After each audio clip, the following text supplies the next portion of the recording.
E eu tava gravando esse vídeo aí quando eu fui deixar a Mariana no trabalho de manhã cedo e eu ia pra academia e acabei desviando meu percurso aí pra tirar umas fotos porque o sol tava bonito, a luz estava bonita e eu achei que seriam umas imagens legais aí. A ideia que eu queria trazer hoje aqui pra vocês é uma ideia sobre como a gente começa a projetar nosso comportamento para tentar encaixar em alguns títulos aí. Então, esse papo surgiu quando eu estava conversando com os amigos no bar e, e eu estava contando para eles assim que eu não gosto de me chamar de fotógrafo, né, mesmo tirando fotos e tal.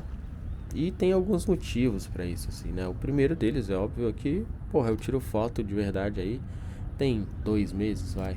Minha câmera aí não tem 2 meses. Então, é. Pô, nem faz sentido pra mim tentar entrar nesse tipo de, de, de postura, assim. E o outro motivo, que é o motivo mais sério, eu. A verdade é que eu acho que quando a gente. Eu acho que quando a gente tenta criar esses rótulos, né, comprar esses rótulos, a gente acaba comprando junto uma série de comportamentos e que eu não acho que são comportamentos interessantes. Eu acho que acaba limitando um monte de coisa, assim. Então, né, quando eu era mais novo, eu sinto que isso acontecia com uma frequência ainda maior e eu passei a tentar evitar isso ativamente depois de adulto, assim, depois de mais adulto. Então, quando eu era jovem e queria ouvir metal, eu queria ouvir metal, eu não queria ouvir rock. E aí, se tinha uma banda que não era uma banda de heavy metal bem pesado, das mais respeitadas, eu não ia ouvir, mesmo gostando, porque eu queria ser um metaleiro, porque eu queria ser um metaleiro pesado e tal. E isso vai vindo para tudo, né? Tudo que a gente vai fazendo, a gente quer comprar algum tipo de rótulo de identificação e a partir disso a gente acaba suprimindo ou adotando alguns comportamentos que a gente quer passar aí. E eu acho que isso é extremamente prejudicial, assim. Eu acho que isso é um grande problema. E na fotografia aí não é um problema menor, sabe? Quando você vai pesquisar aí sobre fotografia no YouTube, vai assistir uns vídeos, você acaba se deparando aí com uma série de vídeos que são uma cagação de regra aí sobre o que você deve ou não fazer, sobre o que você pode ou não fazer. Então eu tava, por exemplo, passeando ali no YouTube e encontrei o vídeo de um cara explicando por que o YouTube de fotografia, né, a galera fazendo vídeo de fotografia de rua, estragaram a fotografia de rua.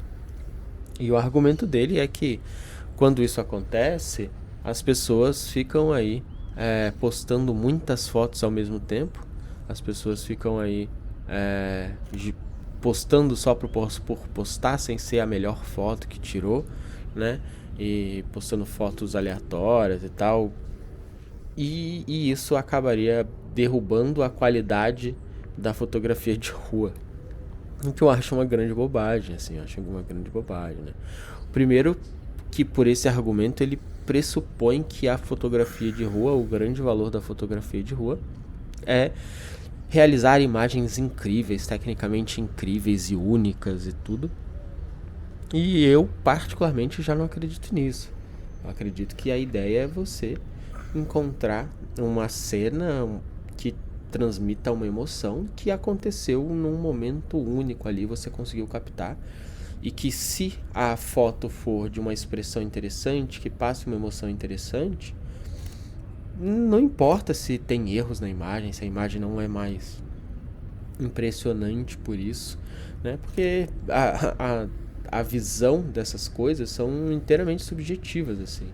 Eu posso tirar a melhor foto tecnicamente do mundo e todo mundo achar ela chatíssima, né? Enquanto eu posso tirar uma foto que tem uma série de erros técnicos, mas que pega uma cena que é muito forte, que tem uma emoção muito interessante e que todo mundo curte, todo mundo fica impressionado, todo mundo acha legal e que as pessoas entendem a emoção que está por trás daquilo. Então eu acho que é muito pobre você achar que você só pode tirar fotos ou postar uma foto quando ela for uma das melhores fotos do seu portfólio aí. Que pra mim não é esse o objetivo. Pra mim o objetivo é outro, assim. E isso eu vejo pra tudo, assim, né? Você quer. Você compra uma câmera e tudo. E aí você vai no YouTube e a primeira coisa que você descobre é que você. Primeira coisa que você comprou precisa de uma câmera nova.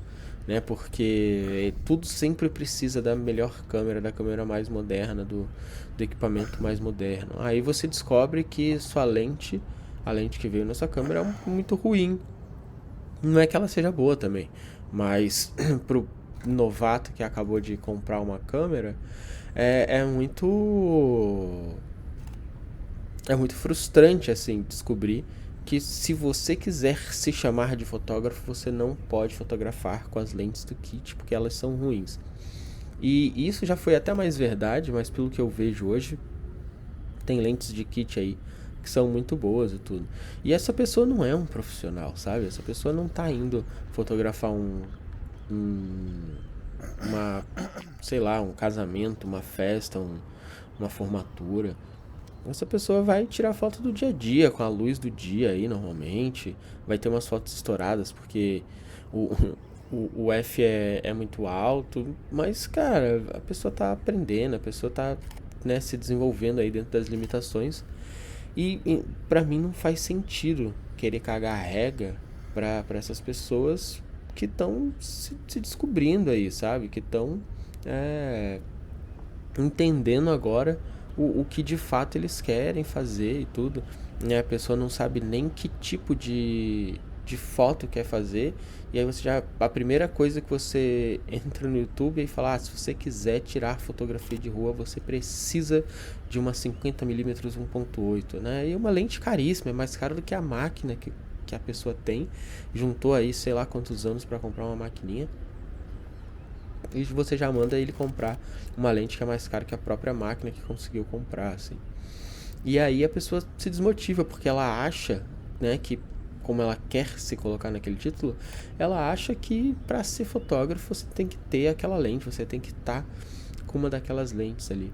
E isso vai gerando uma série de frustrações ali, que no longo prazo vão fazer você é, é, desmotivar ali de tirar foto, porque você não tem a lente ideal, você não tem a luz ideal, você não tem a máquina ideal, né? Então, é muito difícil para quem tá entrando agora atender todos esses padrões, assim.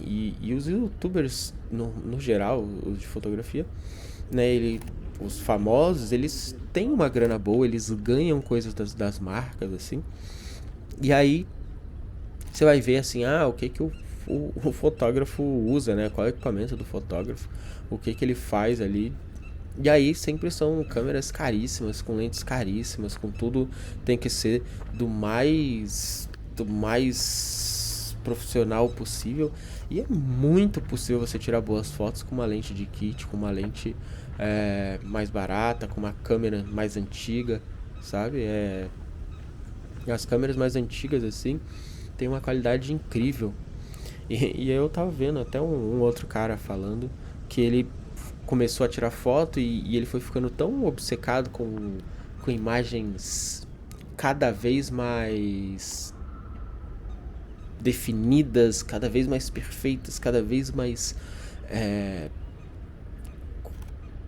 com cada vez mais qualidade ali, que chegou a um ponto onde ele começou a adicionar imperfeições na imagem porque estava definido demais, assim. E aí a graça acabou mudando, assim. A gente tem visto isso, as fotos têm ficado com uma qualidade tão boa que a moda agora é fazer imagens com adicionando grão, adicionando vinhete, adicionando imperfeições na imagem aí que façam elas serem mais humanas, né? Porque senão viram aquelas fotos de inteligência artificial que a gente tem visto aí. que é uma altíssima qualidade, super, super é, né, definida assim, e que no final das contas vai dando um ar de artificial, né? Então o caminho hoje você começa a ver que a moda do pessoal é tirar, né, a grande máquina do momento, por exemplo, é a Fuji X100V, que o pessoal quer colocar um simulador de filme, colocar uns grãos, fazer alguns tipos de distorções de propósito ali para parecer uma foto mais antiga, uma foto vintage, sem que perca a qualidade, é claro, mas sem aquela definição absurda que as câmeras podem chegar hoje em dia. E a verdade é que desde sei lá, de muito tempo, a qualidade já tá muito boa, assim. Uma câmera antiga te permite fazer fotos muito boas. E mais, quando você começa a pesquisar o conteúdo, você descobre que você precisa de uma Leica Q3 que custa US$ 10.000 ali. E isso vai crescendo na sua cabeça e você acaba simplesmente não pegando o equipamento que você tem e indo tirar foto de alguma coisa que você queira, porque você acha que sempre precisa de alguma coisa, sempre precisa de de um aparelho a mais, de um equipamento a mais, né? E você, porra, você pode tirar excelentes fotos com um celular antigo, com seu iPhone e tudo, né? Óbvio que se você quer, né, avançar ali nos estudos, na necessidade de aprender a tirar fotos com mais controle, controlando a abertura, controlando a velocidade do obturador, essas coisas, você vai ter que acabar indo para uma câmera de verdade. Mas se você quer aprender enquadramento, quer aprender a posicionar, ter fotos interessantes, você consegue fazer isso muito bem com um celular, sabe? Então, só que quando você vai pro, pro YouTube aí, você começa a descobrir que, porra, né, as pessoas é, acham que precisam criar essa aura ali do super fotógrafo que tem todos os equipamentos, que a câmera melhor do mundo. E aí tem várias dessas pequenas coisinhas que afetam, assim. Então, se você tira foto no automático, as pessoas já vão começar a te julgar, porque você não é um fotógrafo de verdade, porque você tira fotos no automático. E na verdade você só quer capturar um momento no tempo, você é um iniciante, você até tenta tirar umas fotos no manual, até tenta controlar melhor ali o triângulo o triângulo de exposição, mas, porra, no fim do dia, quando você tá na rua, você não quer ter tempo pra muita coisa ali. Você não tem tempo pra muita coisa. Você vai ali virar a câmera, apontar pro lugar e vai tirar uma foto o mais rápido que dá, né? Você, porra, não dá pra ficar preparando a câmera o tempo todo pra fazer. Então, né, as pessoas começam a desmotivar porque as regras para se enquadrar dentro de um grupo ali começam a ficar altas demais, assim. Então eu passei a rejeitar muito essa ideia de comprar títulos, porque isso acaba gerando essa dissonância cognitiva, né? Eu começo a tentar moldar o meu comportamento ali para não soar incoerente com o título que eu quero carregar. E isso é muito, muito ruim, assim. A gente vê esse tipo de dissonância cognitiva acontecendo em vários lugares. Muita gente perde dinheiro, tudo isso que a gente fala, que eu vim falando todos esses anos sobre empreendedorismo, sobre investimento, tem muito disso das pessoas assumirem riscos porque elas querem ser vistas como investidor, como empreendedor e tal, e aí acabam se ferrando aí, porque, né, mudaram o comportamento para tentar se enquadrar num grupo aí e não ter que lidar com essa visão incoerente entre quem diz que é e quem realmente é no mundo real ali. Então para mim é um problemão, assim, tentar me chamar de fotógrafo hoje, porque eu quero fazer coisas que a maioria dos fotógrafos de rua não vão fazer, sabe? Não vão fazer. Então eu comprei uma teleobjetiva lá E eu quero tirar foto de rua com a teleobjetiva, sabe? Ah, não, mas fotografia de rua você tira com 35, com 24. Tem mil dessas regrinhas assim. E paciência, sabe? Eu quero estar longe, poder tirar uma foto legal sem precisar incomodar a pessoa que tá passando na rua, sem deixar a pessoa que tá passando na rua sem graça, sabe? E e isso tudo são coisas assim que não existem regras mesmo. E só que quando você começa a pesquisar sobre o assunto, você acha que são leis universais, assim. Você acha que são leis que você precisa respeitar e não são, assim. Então, quando eu comecei a editar minhas fotos, a primeira coisa que eu pensei é isso, assim, eu falei, tipo, não quero ser fotógrafo, vou meter edição aqui porque eu quero a foto com com o clima que eu senti quando eu tirei, sabe? Com o sentimento que eu imaginei lá quando eu olhei para essa cena e senti. E às vezes vai ser uma foto mais seca, mais crua, com mais cara de uma foto saída direto da máquina. E às vezes vai ser uma puta tratamento com filtro, com cor, com camadas, com máscara, porque é para alcançar a mensagem aí que eu, que eu quero transmitir com aquela foto, sabe? E eu faço isso de verdade, assim, porque eu quero me divertir, né? Eu tô em busca de um hobby, de uma diversão e tal, pra, pra curtir, pra brincar, pra me sentir criativo, né? E se eu começar a entrar nessas neuras de que para ser um fotógrafo eu preciso fazer tal coisa, acaba não fazendo nada, assim. Nesse vídeo aí eu tô usando a câmera de kit que todo mundo fala que é ruim, né? E as fotos estão sendo ótimas, eu não tenho uma reclamação dessas fotos, assim. É óbvio que nem todo mundo pode gostar de tudo, mas eu tenho zero reclamações das fotos. E é uma câmera de kit. E a primeira coisa que eu ouvi, né, quando eu comecei a falar do meu equipamento na internet, é que eu tinha que parar de tirar foto com lente de kit, porque lente de kit é ruim. Assim, porra, me desculpa, assim, não faz sentido pra mim. É óbvio que se eu tiver dinheiro, eu quero uma lente melhor, uma lente com outras características e tal. Mas o divertido também é conseguir fazer imagens legais dentro das limitações, assim. E eu nem tenho nível técnico, e a maioria dos iniciantes não tem nível técnico para se preocupar logo de cara em ter todos esses equipamentos, assim. Ele nem vai chegar a precisar por muitos anos de tudo isso, assim. Então eu fiquei pensando esses dias, eu queria uma lente mais clara, e aí eu fiquei pensando assim, pô, eu quero uma lente mais clara para tirar fotos em situação de luz mais baixa. Só que eu nem tiro foto à noite, eu tiro foto de dia, sabe? Pra que eu vou comprar uma parada que vai me servir numa situação específica, né? E que, óbvio, de dia também pode ser muito útil, consigo fazer um buquê diferente, mais forte e tal. Mas eu não tô precisando disso agora, eu tenho anos para conseguir tirar proveito do material que eu tenho antes de me preocupar com isso. Só que a gente vai tentando entrar nessas piras porque quando as pessoas mais experientes falam, parece que essa é a regra, parece que se você não fizer isso, você é um criminoso, né? Porra, fugir disso pra mim é a coisa mais importante que tem, assim, mais importante que tem, né? Porque a gente quer o tempo todo ser visto daquele jeito, a gente quer receber ali aquele título e ser reconhecido com aquilo. E pra mim a graça é o contrário, assim.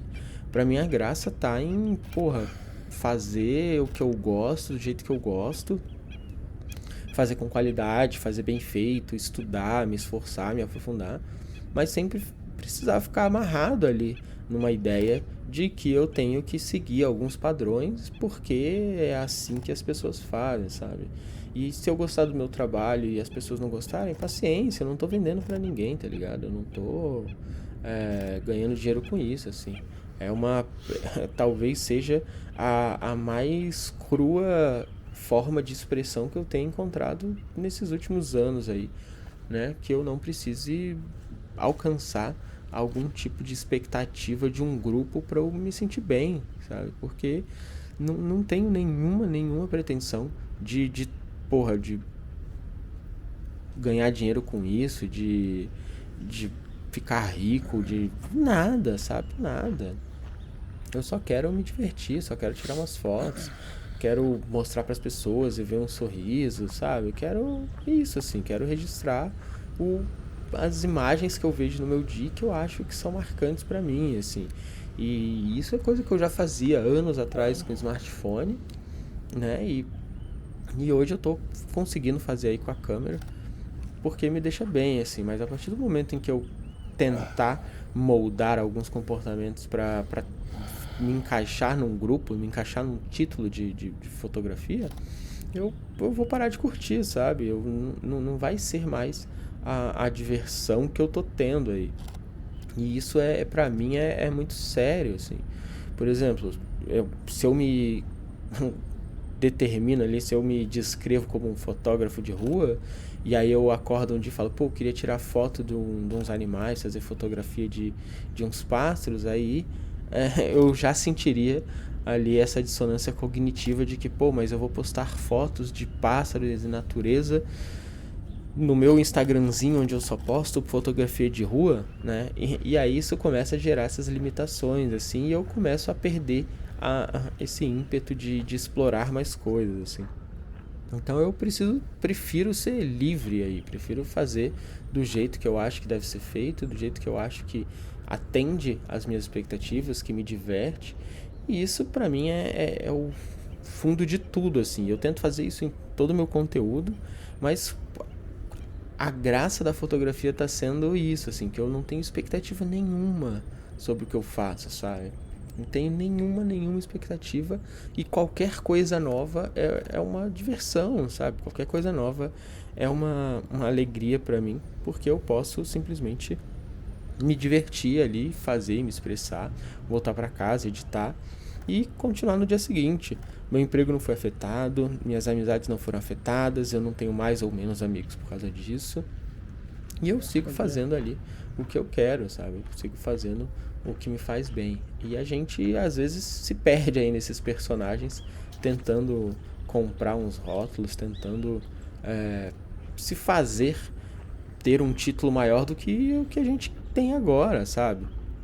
E eu até repito isso, assim, eu sei que ao longo da minha vida, a gente. Não, ao longo da minha vida, né? A gente não, eu tentei fazer isso com muitas coisas, assim, cada coisa que eu tentava fazer, eu tentava me definir por aquilo e abraçar aquela causa. Então, quando eu comecei a lutar, eu queria ser visto como um lutador, sabe? Eu queria ter essa aura de quem é um lutador, uma pessoa que está envolvida ali. A mesma coisa com parkour, eu queria ser a pura expressão do parkour. E eu fiz várias merdas, né? Eu tive um alcance bom no parkour assim, e por querer ser essa versão mais pura do parkour, porque era o parkour de verdade, eu me limitei de várias coisas, eu me privei de várias coisas que eu até achava legal, mas que não eram a expressão do parkour ali. E isso eu fiz gostando de música, eu fiz isso no meu trabalho também, né? Quando eu comecei a trabalhar com computador, eu trabalhava com sistemas Unix, Linux e tal. E aí eu deixei de aprender um monte de coisa interessante, porque eram coisas da Microsoft, porque eram coisas do Windows e não sei o que. E, porra, puta bobeira, assim, puta bobagem, sabe? Né? E hoje, né, depois de mais velho, eu comecei a ativamente a me travar nisso, assim, a não querer assumir esses rótulos, assim. Então, eu não me coloco, sei lá, um rótulo de gamer, porque eu não quero simplesmente gostar só dos jogos que estão na moda, dos jogos que os, abre aspas, gamers jogam, sabe? Eu não quero. Assim como eu não quero ser um Instagrammer, porque eu quero fazer conteúdo pra rede que for, né? Eu não quero ser um TikToker, porque eu não quero só postar coisa no TikTok, quero testar YouTube, quero brincar. E sempre que a gente compra um título desses assim, a gente acaba abraçando umas posições para poder ser coerente àquele grupo, assim. E isso sem falar na política, né? Como isso acontece na política para todos os lados aí, não tem nem o que apontar dedo para um lado só, mas a política é movida nessa construção de um personagem que tem uma opinião e que tem essa opinião em grupo e que ele precisa, né, se moldar para abraçar os discursos que envolvem esse grupo, assim. Então, né, vou dar um exemplo. Na esquerda, se você é a favor de uma... se você se enxerga como de esquerda, você sente que é obrigado a abraçar algumas pautas só porque são pautas de esquerda, mesmo que você não concorde com aquilo. E do mesmo jeito a gente vê aí na política, né? Tem um monte de gente que agora olha para a economia e tem opiniões que não teriam antes, só porque precisam falar mal do governo Lula. E não que o governo seja perfeito e tudo, mas a economia tá bem, a economia tá melhorando, tem um monte de coisas aí. Só que como a pessoa precisa sustentar essa visão de que ela é de direita, que ela vai criticar o governo Lula, ela vai ignorar tudo isso e vai forçar aí para se comportar numa outra direção, para se comportar, né, para fazer essa crítica e não abraçar uma opinião que por causa da personalidade que foi construída, ela não pode abraçar de jeito nenhum, assim. Então tem muito disso que acontece, que a gente faz na nossa vida aí. E eu acho que isso eu acho que isso atrapalha muito mais do que ajuda em todos os cenários, assim, né? Até, pra me chamar de escritor, né? Hoje todo mundo sabe que eu me classifico como escritor, mas por muitos anos, eu já escrevia, eu já era pago para escrever, eu já era, né, um escritor profissional, e eu não me chamava de escritor, sabe? Porque eu cometia erros e sempre que alguém vinha apontar um erro num texto meu, um erro de escrita, uma vírgula errada, qualquer coisa assim, eu virava e falava: eu não sou escritor, bicho. Eu tenho uma ideia que eu quero transmitir, eu tenho uma mensagem que eu quero transmitir. E a escrita é a forma que eu achei para fazer isso. Eu podia ser de qualquer outro jeito, sabe? Mas eu aprendi a fazer isso escrevendo, né? Porque se eu falasse que eu era escritor, aí como assim, né? Eu já ouvi isso, assim, como assim um escritor que erra tal coisa, né? Como assim um escritor que não faz tal coisa de tal jeito? E aí essas coisas vão limitando a gente até o ponto que eu já quase parei de escrever por causa disso, assim, porque eu sentia que eu não poderia ser um escritor se eu cometesse alguns erros com frequência, assim. E aí eu acabei tomando essa decisão de que eu não era escritor porra nenhuma.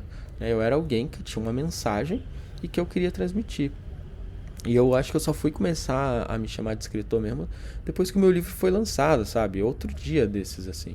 Então E aí agora, porque não tem como fugir, né? É minha profissão e tudo, né? E é uma profissão que virou minha profissão quase que principal. Hoje em dia não é, mas se for olhar por fora, pela internet e tal, é uma profissão principal minha. Então agora eu me chamo, assim, mas aí também só porque eu já sei que eu não posso me limitar por esse título e que se alguém vier criticar qualquer coisa, eu posso falar que, tipo, paciência, se tá, achou ruim, escreve seu próprio texto, sabe? Mas se desprender dessas amarras aí é muito importante, sabe? Se desprender dessas amarras aí faz a gente ser mais criativo, a gente ficar mais à vontade para arriscar, ficar mais à vontade para conseguir ali entregar o que você quer, o que você sente que é legal, o que faz sentido para você. Quando a gente trabalha no nosso dia a dia, a gente tá sempre tendo que fazer coisas que não são o que a gente quer fazer, não são do jeito que a gente quer, não são as coisas que a gente acha melhor, na forma que a gente acha mais interessante, mas tem que fazer porque é trabalho e está sendo pago para isso, não tem nenhum problema, né? A gente não é pago para ser artista no trabalho, a gente é pago para fazer o trabalho que vai atender ali as expectativas do seu patrão, dos seus clientes e tal. Mas quando eu vou fazer fora ali, eu não quero atender a expectativa de ninguém. Eu quero pensar que algo vai ficar legal, quero entender a técnica em volta daquilo e quero executar aquilo para fazer, né, ficar do jeito que eu goste de ver, que eu tenho orgulho de fazer, assim. E eu não vou ter orgulho de fazer tudo para todo mundo, sabe? Eu vou ter orgulho de fazer o meu trabalho ali para mim, o meu hobby ali para mim, porque no final do dia eu quero olhar para essas fotos, quero imprimir essas fotos no álbum, quero fazer uns quadros para minha parede e, e me divertir, sabe? Não tem problema, assim, pelo menos do meu ponto de vista, assim, não tem o menor problema fazer esse tipo de coisa, sem se chamar pelo título, assim, né? E é engraçado que conforme você vai melhorando ali, conforme você vai avançando nessas qualidades ali, as pessoas começam a te chamar assim, né? E aí você começa a falar, não, mas eu não sou e tal. Porque, na verdade, é essa, assim, quando você tá muito mais preocupado em se desenvolver, em fazer do seu jeito, experimentar, você não se trava no que tá todo mundo fazendo e você começa a fazer coisas que ninguém tá pensando em fazer e que são as coisas que vão acabar chamando a atenção exatamente por isso, assim, porque você não tá tentando é, correr na mesma corrida, jogar o mesmo jogo. Você tá jogando por fora ali e aí no fim você acaba com um resultado que ninguém esperava, que ninguém imaginava e que é tão legal quanto até mais legal, né? Tem um jogador da NBA pra mim que ele é essa representação aí. Ele é o nome dele se não me engano, é Nikolas Jokic. Eles chamam de Joker. E ele é um cara que não consegue correr, que não consegue pular e ele foi, se eu não me engano, o último a ser escolhido no draft da NBA e tal. Mas hoje ele é o melhor jogador da NBA, assim, ele foi eleito o melhor jogador da NBA sem fazer nada disso, assim, porque ele tem uma visão de jogo incrível, ele consegue armar jogadas incríveis, ele sabe prever posições de um jeito quase sobrenatural e todo mundo elogia ele, todo mundo admira ele hoje em dia, todo mundo olha pra ele e fala que ele é um gênio do jogo, fazendo algo que ninguém faz, porque tá todo mundo preocupado em dar enterradas 360, pulando 3 metros por aí. Né? E o cara conseguiu ser o melhor no jogo de outro jeito, com outra ideia, com outro comportamento ali que ninguém esperava, sabe? E ele irrita muita gente exatamente por isso, assim, porque ele não tá nem aí pra nada. Ele quer fazer o jogo dele, ele quer jogar o jogo dele, ele enxerga o basquete como o trabalho dele e ele quer ir pra casa e ver o filho, sabe? Mas aí as pessoas ficam, nesse caso, agora as pessoas ficam irritadas porque ele fala que a NBA não é importante, que o basquete não é importante pra ele, sabe? E aí, né, quem era o jogador que ninguém queria escolher, agora tá aí, ouvindo que, nossa, como assim ele é o melhor do jogo e não se importa com isso? Mas provavelmente é porque jogaram ele pra fora do jogo tantas vezes e ele continua ali como trabalho que hoje para ele é só um trabalho mesmo e ele é o melhor sem precisar vestir essa fantasia aí de quem quer o tempo todo ser o melhor e tá ali dentro. Beleza? Lembra de curtir aí, lembra de compartilhar e um grande abraço e valeu.